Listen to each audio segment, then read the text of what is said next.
Sony වසර 3ක වගකීම සමග සිංග වෙතින්ම පමණයි. Since 2011, the Hambantota port has incurred 47 billion rupees in losses. As a solution, the government came to an agreement that by transferring operations of the port to a joint public-private company, we would be able to reduce the debt burden and bring in profit-making ships. I state with responsibility that the Chinese government never pressured us to make that decision.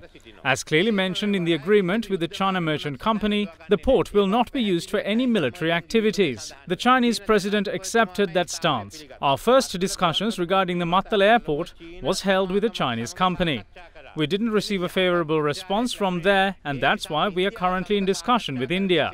Had China pressured us, we would have given it to them, right? But that didn't happen. It's because we deal with both China and India as an independent nation.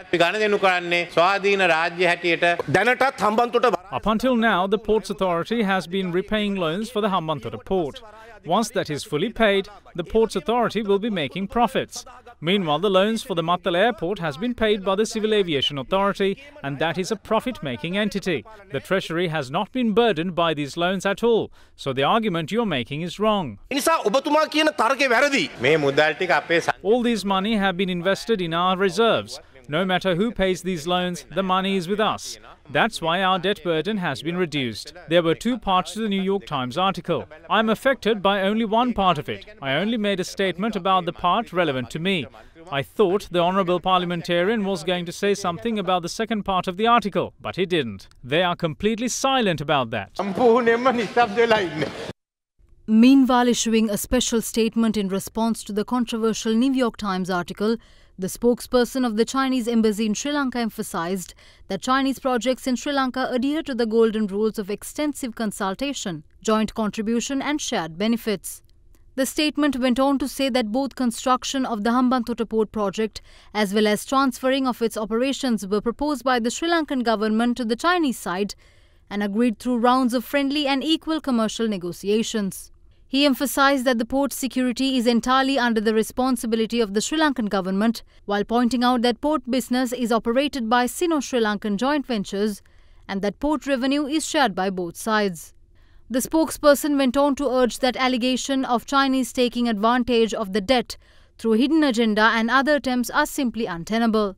Statement called the allegation by the New York Times regarding the Chinese debt trap is a false proposition created by the Western media with a direct attempt to obstruct the joint development of China and other developing countries, including Sri Lanka.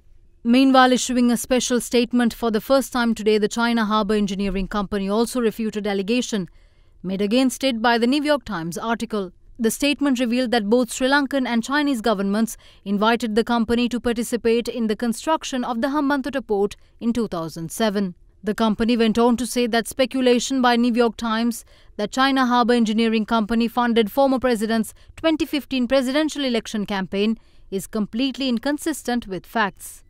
The company emphasized that it has never been involved in the internal affairs of Sri Lanka and said that the relevant media report has distorted the facts and provided a false opinion.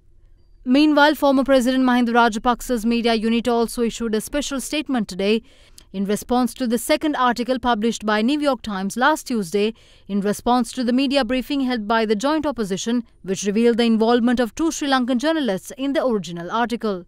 In the second piece, New York Times levelled allegations against joint opposition parliamentarians for intimidating local journalists. The statement released by the former president today argues that highlighting the fact that the New York Times article was based on a piece published on a local newspaper at media briefings is not a case of intimidation. The statement also focused on New York Times reiterating their allegation for a second time, saying the current government handed over the Hambantota port to China because of high debt. Former president's media unit said it is done in an attempt to explain away the embarrassing fact that the port was given to China by the current government, which was funded by the Obama administration.